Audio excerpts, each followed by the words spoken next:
Iyi ni radiyo ijwi ry'Amerika.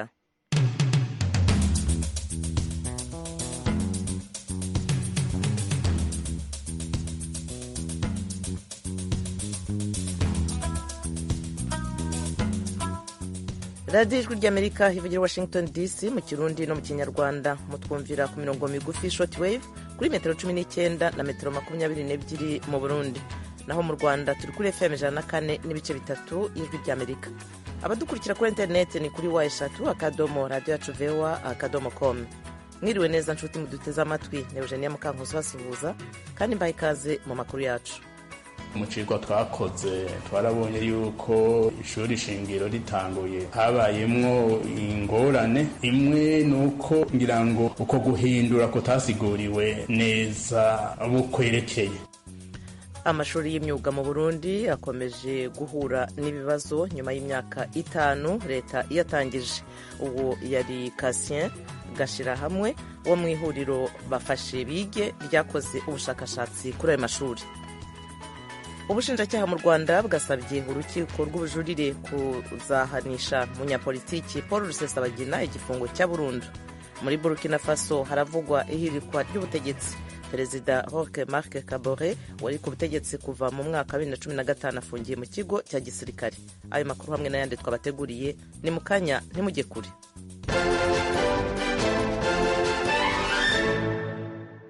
Turahera ku makuru avugwa hirya no hino ku isi. Muri Burkina Faso haravugwa ihirikwa ry'ubutegetsi. Perezida Roch Marc Christian Kabore wari ku butegetsi kuva mu mwaka wa 2015 afungiye mu kigo cya gisirikare kiri mu murwa mukuru wa Gadugu. Fidel Niyongabo abahinkuru. Abajejwe umutekano n'umutegetsi aserukira ishyirahamwe ryo gufashanya mu vy'ubutunzi bw'ibihugu vyo muri Afrika mu burengero CEDEAO nibo batangaje iyo nkuru no munsi kwa mbere. Ni nyuma yuko habaye kurasana gukomeye hafi y'ingoro yiwe ku munsi w'Imana mw'ijoro ku mugwa mukuru wa Gadugu. Ivyerekeye aho Perezida Kabore yoba ari hamwe n'uko yoba amerewe muri iki gihe nivyari bizwi mu gitondo c'uno munsi kwa mbere. Ni mu gihe amakuru atandukanye yatangajwe n'abajejwe umutekano hamwe n'abaserukira ibihugu vyabo. Imodoka zitari nke z'umukuru w'igihugu ziri hafi y'ingoro yiwe zari zuzuye ibitoboro vy'insoro, imwe muri zo yuzuye amaraso. Ababa mu gice kirimwo ingoro ya Perezida Kabore batangaza ko bumvise amasasi akomeye yasana mu ijoro ryashiriye no munsi wa mbere. Abasirikare bagumutse basaba gufashwa kurushiriza mu rugamba rwabo ko kugwanya intagondwa z'abayisilamu. Leta irahakana ko igisirikare cyafashe ubutegetsi. Ambasade y'u Bufaransa mu butumwa yashize ku rubuga Twitter, Perezida Roch Kabore yatangaje ko igihugu ciwe kiri mu bihe bitoroshe, amenyesha ko bategerezwa kubungabunga demokrasi muri iki gihe. Atumira abafashe ibigwanisho kubishira hasi ku nyungu z'igihugu. Tangaza ko bategerezwa gutorera inyishu ivyo badahuriyeko biciye mu biganiro n'ukumvirizanya. Muri Sudani y'Epfo abaturage benshi bo mu bwoko bw'abadinka baraye bishwe n'umutwe w'abantu bitwaje intwaro. Oriane Tangishaka haratubwira ibindi kuri iyi nkuru. Umuyobozi w'akarere ka Bor Yot Aliye yabwiye itororokanizo ry'amakuru y'abanyamerika AP ko abandi bantu 200 bakomerekeye muri ico gitero cabaye mu ijoro ryakeye. Vyagizwe mu kigwati citwa Baidit aho amazu atari make yaturigwa. Uyo muyobozi avuga ko abantu 28 bishwe barashwe, abana 3 baratwagwa n'amazi igihe bariko baragerageza guhunga. Avuga kandi ko abakoze ico gitero bagiye bivye ibitungwa amajana n'amajana. 2 muri abo bagwanyi barahasize ubuzima. Buramatari mfatakibanza wa Jongli Tuong Majok aranegura ico gitero, agasaba ashimitse ko leta ya Sudani y'Epfo ikora ibishobotse byose kugira ivyo bitero biteye isoni bibandanya kugirwa ku banyagihugu bihagarikwe. Impamvu z'ubwo bwicanyi bushasha ntiziramenyekana gushika ubu, ariko ubusumwa bw'ibitungwa bwama bwatumye abagwanyi n'abanyagihugu batana mu mitwe.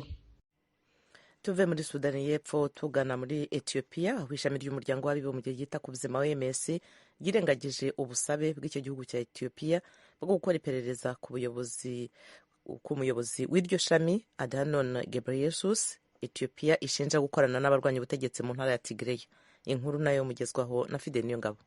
Ishirahamwe OMS ryatangaje no munsi kwa mbere ko atanga ingo rizofata ku vyasabwe n'ico gihugu. Umukuru w'urwego nshingwabikorwa w'ishirahamwe OMS Patrick Amoth yabitangaje mu nama y'urwo rwego i Geneve mu Busuwisi, aho mu Busuwisi hariko habera inama iriko yihweza ikiringo kigira kabiri c'umuyobozi w'iryo shirahamwe Tedros Adhanom Ghebreyesus. Tedros umunya-Ethiopia mu ntango z'ukwezi yatangaje ko abategetsi ba leta ya Ethiopia banse ko imfashanyo igenewe intara komokamwe ya Tigray ihashika. Amoth yatangaje ko ivyasabwe na leta ya Ethiopia ari kibazo kitoroshe na gato gifise ingaruka za politike kandi ko kirengeye ivy'ishirahamwe ayoboye rijejwe, abona ko coshirwa ku ruhande. Anumwe mu banywanyi 34 bagize urwego nshingwabikorwa rwa OMS yahakanye ivyo Amoth yatangaje.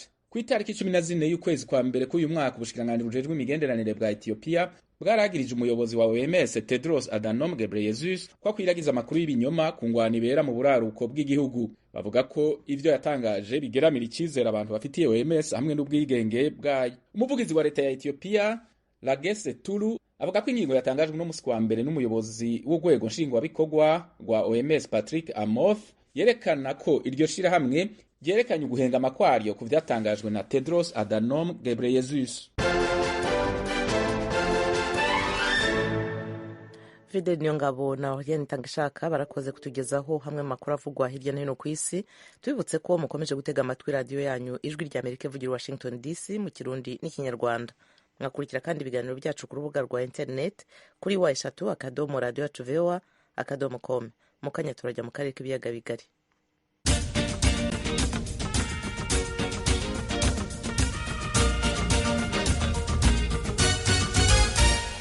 Mu karere k'ibiyaga bigari bya Afurika, ubushakashatsi bwakozwe n'ihuriro ry'amashyirahamwe yita ku burezi mu Burundi bugaragaza ko urwego rw'uburezi rukomeje kugaragaramo ibibazo by'ingutu, ahanini bishingiye ku ibura ry'ibikoresho n'abarimu. Ababishinzwe bo bemeza ko ari ikibazo bakomeje gushakira umuti. Ni inkuru y'umunyamakuru w'Ijwi ry'Amerika Pierre Claver Niyonkuru. Icigwa cakozwe n'urunani bafashe bige rw'amashirahamwe yigenga akorera mu gisata c'indero cerekana ko akanovera k'indero muri rusangi kagabanutse mu Burundi. Ubwo runani rufatira ku mugambi w'inyigisho wiswe ishuri shingiro École fondamentale mu gifaransa, aho abanyeshuri barangije amashuri y'intango bajamwo imbere y'uko batangura igice ca kabiri c'amashuri yisumbuye. Aho kera biga guhera mu mwaka wa mbere gushika mu wa gatandatu, uwo mugambi utegeka ko biga kuva mu wa mbere gushika mu mwaka w'icenda. Urunani bafashe bige rusanga uwo mugambi ufise ingorane nyinshi zituma abanyeshuri batakura ubumenyi bukwiye bushobora kubatunga mu buzima mu gihe bataronse amahigwe yo kubandanya za kaminuza. Kasye Gashirahamwe nicegeye c'urongoye urwo runani rukorera mu gisagara ca Bujumbura. Mu cigwa twakoze twarabonye yuko ishuri shingiro ritanguye habayemwo ingorane. Imwe nuko ngira ngo uko guhindura kutasiguriwe neza bukwerekeye, bituma rero ishuri shingiro barivuga ukuntu. Murazi yuko hari abavuga ngo fyonda ntahe, ibintu nk'ivyo. Baba abanyeshuri baba abavyeyi baradehukirwa mu vyo kwiga no guhimiriza abana ngo bige neza. Icoye caratumye kumbe naco nyene kigabanya akanovera, kuko abana ntibasiye kwitaho ishuri wamenga ntaco bagiye gukorayo. Niyo bashaka hariho ikindi twovuga burya kija mu bigabanura akanovera naho kitaboneka neza, nuko abana bahize ishuri hanyuma ntibaronka akazi, biratuma baca badohukirwa bakiga mugabo bakiga bigura intege, ukamubona atonda kw'ishuri mugabo kumbe ntashiremwo umwete mwinshi. Ikindi ni ivyo vyo kubura ibikoresho. Ikindi nuko abana ari benshi mu mashuri. Ubushikiranganji bw'indero nabwo nyene buremera ko hakiri agahaze kugira ngo uwo mugambi w'ishuri shingiro utange imbuto nziza. Umushikiranganji w'indero François Habyarimana yemeza ko izo ngorane azizi, ariko ko zizogenda ziratorerwa umuti buke buke. Yabishikije mu nama yagiranye n'abafasha hamwe n'abegwa n'ico kibazo c'indero ku munsi wa gatanu uheze. La détérioration des conditions d'études dans les écoles, ati tituka ry'akanovera k'inyigisho, ihindagurika ry'urutonde rw'inyigisho, itituka ry'ingene abanyeshuri biga mu ishure, ubukene bw'ibikoresho mu mashuri, intebe, ibitabo n'ibindi, politike yo kwimurira abigisha ahandi, itituka ry'imico, abigisha baja hanze y'igihugu ntibagaruke nko muri za kaminuza, abigisha batabishoboye, ikena ry'uburaro ku bigisha n'abanyeshuri hamwe hamwe, abigisha bakunda mu bisagara gusa, no kudahurumbira ishure shingiro n'ibindi. Nizo ngorane tumaze kubona, biraturaje ishinga, ariko leta ifadikanije n'abitaho ico gisata iriko irazitorera umuti buke buke, kuko zose ntizoviraho icarimwe. ubwo bushikiranganji bwerekana ndetse ko izo ngorane zituma abanyeshuri baheba amashuri ari benshi. Raporo y'ubwo bushikiranganji igaragaza ko abanyeshuri barenga 216 bahevye amashuri mu mwaka w'ishuri uheze, bose nabo mu gice c'ishure shingiro. Iyo raporo kandi yerekana ko ukumenya mw'ishuri biri ku rugero rw'ibice 14%. Aha niho urunani bafashe bige rufatira mu gusaba ko n'abavyeyi bakwiye kugira uruhara rukomeye mu nyigisho abana babo baronswa kugira ngo ubumenyi bw'isononure. Abavyeyi bofasha abana gukunda ishuri, ni ku barongoye vy'indero mu makomine ni mu ntara, muri iyo komine arongoyemo indero canke muri iyo ntara yokwama iminsi yose ariko ariruka arondera ukuntu mu ntara yiwe inyigisho zotera imbere z'akanovera. Leta bubandanya bagendera amashuri bakaraba ibibuze hanyuma bakarondera n'ukuntu babironka. Abanyeshuri ba mbere barangije ishuri shingiro mu mwaka w'2016. Umugambi ugitanguzwa, leta yari ifise intumbero yuko umunyeshuri azoheza amashuri 9 ya mbere y'ishuri shingiro yoba afise ubumenyi buhagije no mu myuga bwo kwitunga mu gihe atabandanije igice ca kabiri c'amashuri yisumbuye canke kaminuza. Yamara icigwa cakozwe cerekana ko iryo hangiro ritarashikwako. Ku bihanuro bitangwa n'ubushikiranganji bw'indero, abanyeshuri barenga 700 baraheze ishuri shingiro uko umwaka utashe. Pierre Claver Niyonkuru, Kigali, ku bw'Ijwi ry'Amerika. Urakoze Claver Niyonkuru. Tuve mu Burundi tujya mu Rwanda. Ubushinjacyaha mu Rwanda bwasabye urukiko rw'ubujurire kuzahanisha umunyepolitike Paul Rusesabagina igifungo cya burundu. Yari yakatiwe imyaka 25. Umunyamakuru w'Ijwi ry'Amerika Asumuta Kaboyi yakurikiranye urwo rubanza. Iburanisha ryibanze ku bihano abaregwa bahawe n'urukiko rukuru. Urukiko rwahaye ijambo ubushinjacyaha buvuga ko urukiko rukuru rwakoze amakosa rugabanyiriza ibihano abaregwa kubera ko bireze ibyaha cyangwa se kubera ko ari ubwa mbere bakurikiranyweho ibyaha.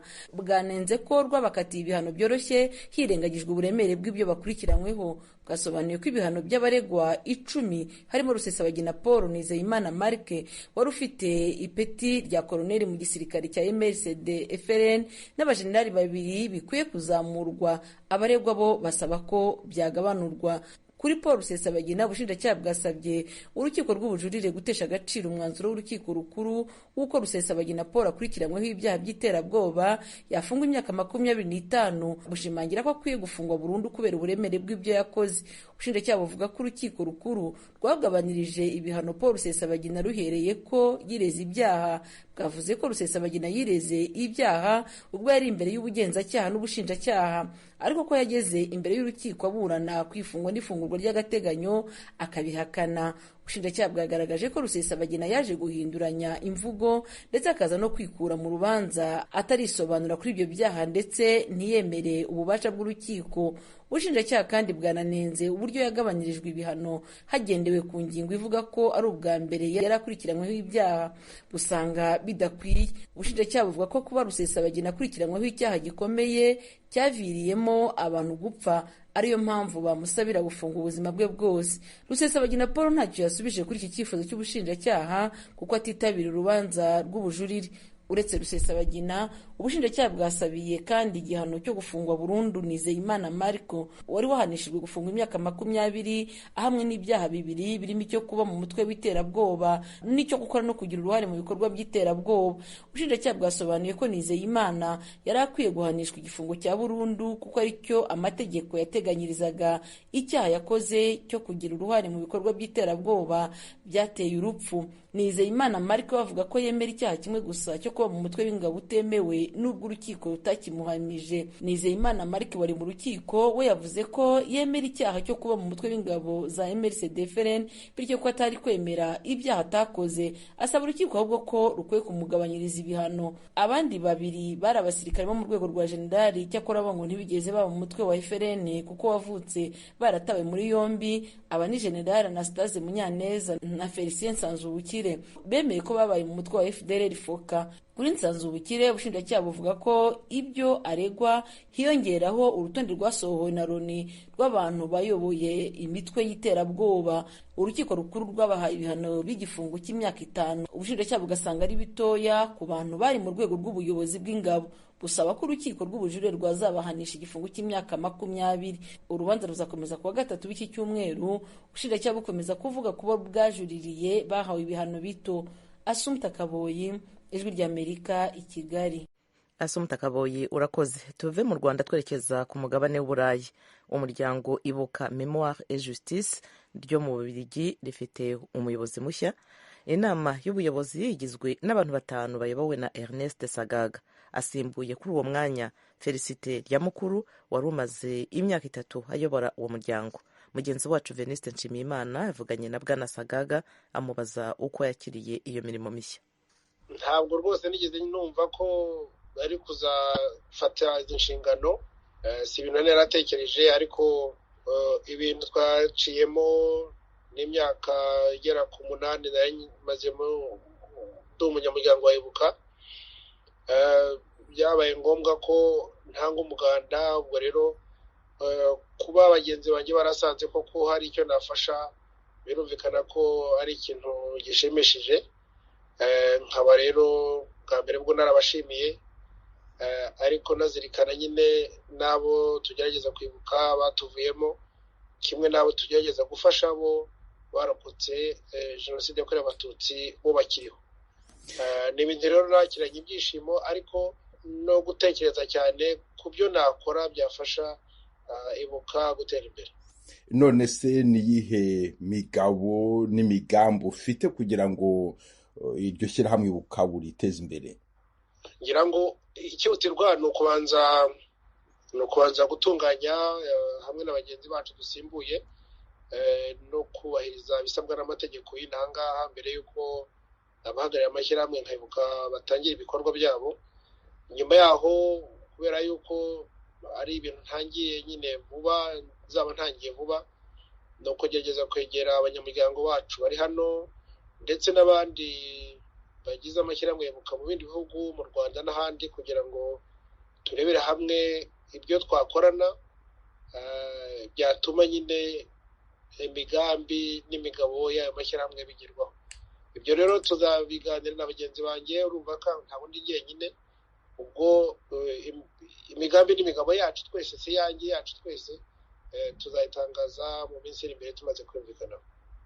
Ernest Sagaga ufasha ubuyobozi bw'ishyirahamwe Ibuka Memoire Justice mu gihe hari hashize iminsi havugwamo ibibazo by'imicungire mibi. Ibyo bibazo witeguye gute guhangana nabyo?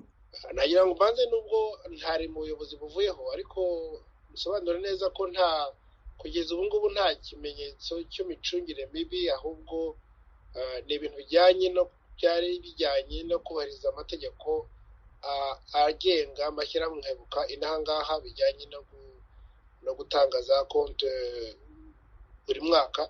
Ntabwo kugeza ubu ngubu nta kimenyetso turabona cyerekana ko hari ikibazo cy'imicungire mibi cyari muri Ibuka.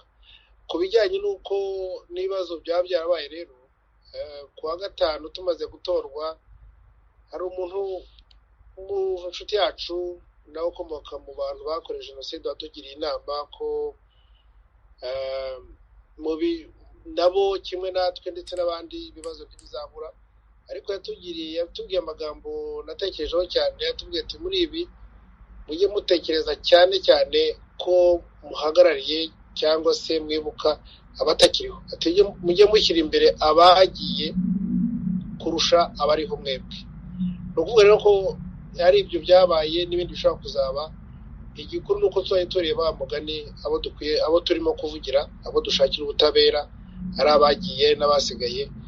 Ngira ngo ni ikintu ku bwanjye numva kizafasha mu gihe haba habonetse ingorane hagati mu bijyanye n'imikorere yacu. Muri urwo rwego rwo kwibuka abagiye mu mezi make, hazaba hibukwa imyaka 28 ishize habaye jenoside yakorewe abatutsi. Witeguye gute kuzubahiriza uwo muhango? nanone icyo ni ikintu tugomba kuganiraho na bagenzi banjye, ndetse tukanareba n'amabwiriza ajyanye n'ibihe turimo by'iki cyorezo cya covid. Bizaturuka cyane cyane ku byo tuzatwemerera gukora hamwe, kurumva ubundi ibyo bikorwa bihuza abantu benshi. Ubwo rero no kuzareba icyo kora, tuzagerageza buhaje ikoranabuhanga rigezweho rituma niyo twaba tutari kumwe ariko twabikorera kuri za internet. Ni ibintu tugomba kuganiraho muri iyi minsi. Urabona bamugana igihe kirageze. Ubu rero nitumara nyine bamugani gutangira akazi, tuzabiganiraho na bagenzi banjye, tuvugane n'abashinzwe inzego z'umutekano hano ndetse n'abashinzwe ubutegetsi, turebe ibishobora gukorwa, ibyo twakora turi hamwe n'ibyo twakora kuri za internet abantu batari hamwe. Ernest Sagaga, perezida w'ishyirahamwe Ibuka Memoire Justice yo mu Bubiligi, ndagushimiye cyane ku bw'aka kanya uhaye Ijwi ry'Amerika. Urakoze cyane Venuste, nshimana kumva umwanya turi kumwe. Mukomeje kumva radiyo Ijwi ry'Amerika ivugira i Washington DC mu Kirundi no mu Kinyarwanda. Ishyirahamwe ry'abaganga mu Burundi riherutse guterana bashyiraho amategeko mashya agenga abakora ubuvuzi. Mugenzi wacu Frederic Nkundikije yavuganye n'abayobozi b'iryo shyirahamwe barimo muganga Sylvain Nzeyimana uriyoboye na Philibert Sendegeya umwungirije. Muganga Nzeyimana aratangira avuga bimwe mu byemezo byafashwe. Nivyo twaragize inama twama tugira ku mwaka y'abaganga bose bakorera mu Burundi bahurikiye mu rwego rw'abaganga bo mu Burundi. Ahanini twashaka kuraba ivyo twashoboye gushika ko mu mwaka uheze, kuko kumwaka utaje twama tugira inama.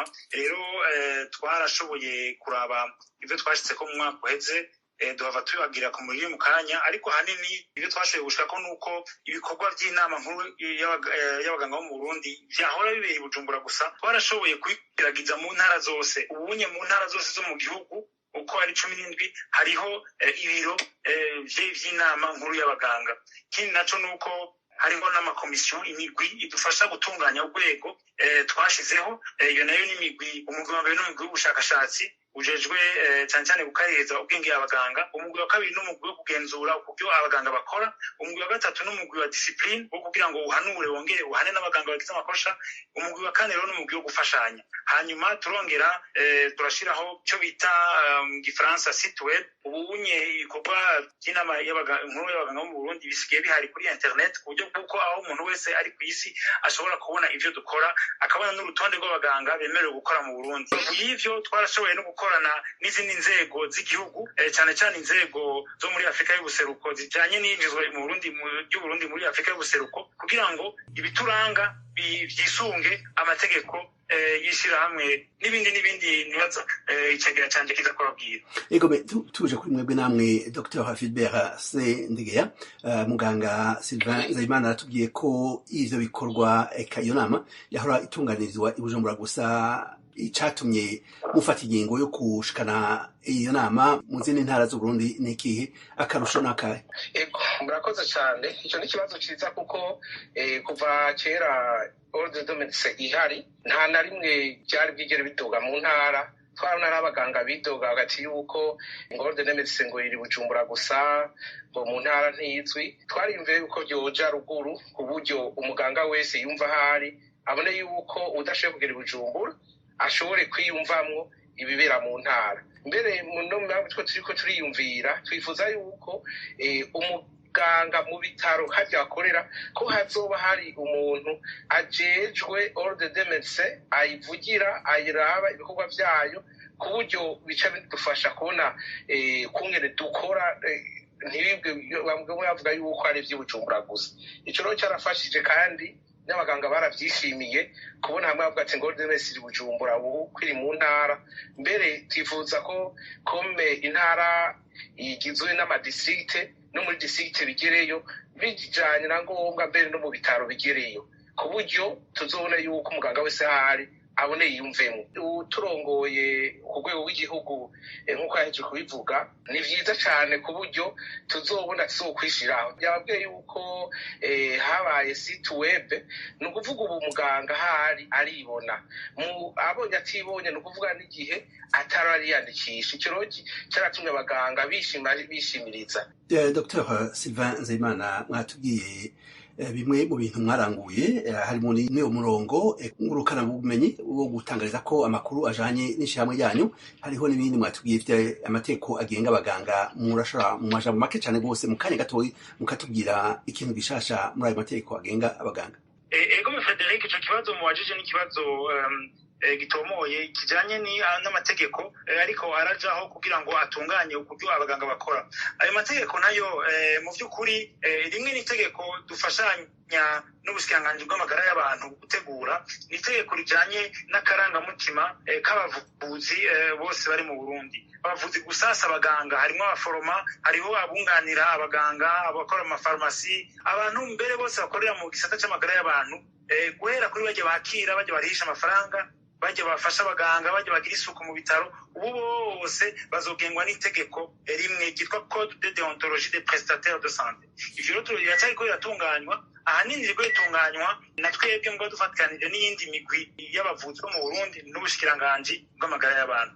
Itegeko rigira kabiri naryo canke sino itegeko ko hari ni itegeko rijanye n'ama assurance. Itegeko rijanye n'ama assurance turiko tugerageza nyabuna kurishyira mu ngiro no kuja ku murongo waryo, yuko amategeko y'igihugu ubunye arasaba abantu b'abahinga abari bo bose, baba abaganga n'abaganga barimo, yuko boronka assurance kugira ngo impanuka zova mu mwuga wabo mu gihe zoba bashobore gufashwa mu gushumbusha uwashikiwe n'iyo mpanuka. Ahanini ayo mategeko abiri niyo agiye guhindura isura y'ubuvuzi bwo mu Burundi, akarangamutima k'abaganga ariko kandi na assurance, ku buryo umuntu avuga ati nakugira uko atwara imodoka aravuga uti mu gihe nogira isanganya ugasanga haronekaye ibintu ntashoboye kuriha, hariho umuntu azomfasha assurance agashumbusha uwo nzoba nateje ibibazo. Co kimwe rero abaganga bazokora batekanye kubera bazovuga bati ejo canke hirya y'ejo hakaba impanuka ijanye n'akazi kiwanje, nzoshobora gushumbusha uwashikiwe n'izo ngoga. Ayo mategeko mashasha Dr.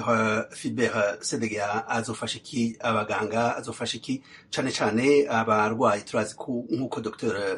Sylvain Nzeyimana abivuze imbere yaho, nk'iyo habaye isanganya ritavuye ku muganga canke yishitse igihe umurwayi ariko arivuza, ivyo bintu ntivyahoraho nk'ivyo assurance avuze, akarusho kazoba kahe cane cane ku barwayi? Ego hazoba akarusho kaniniya kuko kenshi hari imyidogo bakavuga yuko umuganga yafashe nabi umurwayi cyangwa ugasanga ariko se ryabaye mw'ico gihe. Nk'uko hatanze akarorero k'umuntu aguze imodoka atazabwira asiranse yiwe, ibyo bizoza bifashe rwa runtu iyo umuntu agize ikosa w'umuganga hanyuma akabura ukungene ashobora kuriha uwo muntu, iyo asiranse izoheza umufasha. Kandi ni na vyiza twebwe mbere twikanguye twatevye, kuko mu bindi bihugu nta muganga ashobora kuvura adafise asiranse. Icyo rero ndabona ko kizofasha abaganga, kigafasha n'abenegihugu bazoza bitura ibitaro aho hantu bizabira bazi yuko ego ntidutumire gukora amakosa, muganga amakosa ashika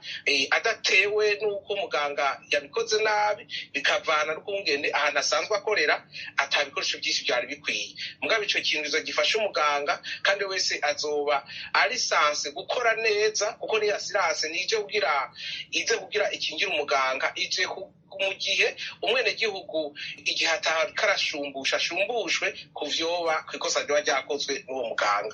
Yego nimva ko akarisho gahari kandi nabone bazoheza bakakabona. Amwe muri ayo mabwirizwa canke amategeko mashasha mwavuze Dr. Sylvain Nzeyimana, harimwo ico gisata gihambaye ca déontologie médicale. Hari nk'uko mubivuze iyo assurance ishobora gufasha mu gihe habaye isanganya. Hari n'amakosa ashobora kuba yavuye ku baganga, amakosa nk'ivyo bita mu Faransa négligence médicale. Aho izogenda gute? Iyo tegeko rivuga iki kuri ivyo bintu? Ahanini cane cane itegeko rijanye na Code de déontologie des prestataires, ni ukuvuga igitabo kijejwe amategeko agenga akarangamutima k'abavuzi. Ayo niyo azoberekana neza na neza umuganga ivyo ategerezwa kwisunga mu kuvura abagwayi. Ni ukuvuga hariho kugira impuhwe umugwayi, kumwitaho, gukora ibishoboka vyose kugira ngo usanure amagara y'umuntu. ataco wisigarije, kuko nivyo dusabwa ukwitanga. Rero ico gitabo ayo mategeko azogenga ukuntu umuganga ategerezwa gukora, ariko kandi azoca avuga niyo umuganga adakoze neza ivyo umuntu yisunga kugira avuge ko umuganga atakoze neza. Hanyuma kandi ategekanye n'ibihano bishobora kuva muri umuntu kumuha agasopo, umuntu kumuha igihano gishobora no kuba mbere guhagarikwa mu mabanga y'ubuganga. Iki kiganiro rero ni igice cy'ikiganiro muri Isanga. Mugenzi wacu Frederic Nkundikije n'abatumirwa be turabashimiye. Inshuti mwari muduteze amatwi, aha niho ibiganiro byacu bihumurije. Nkambashimira cyane ko mwahisemo gukurikira Ijwi rya Amerika. Ku buhanga bw'ibyuma hari Ari Santos na Dieudonné Cyubahiro. Ibiganiro byari bihagarariwe na Frederic Nkundikije, naho kuri mikoro mwari kumwe nanjye Eugenia Mukankusi. Tubifurije mwese amahoro n'amahirwe aho muri hose.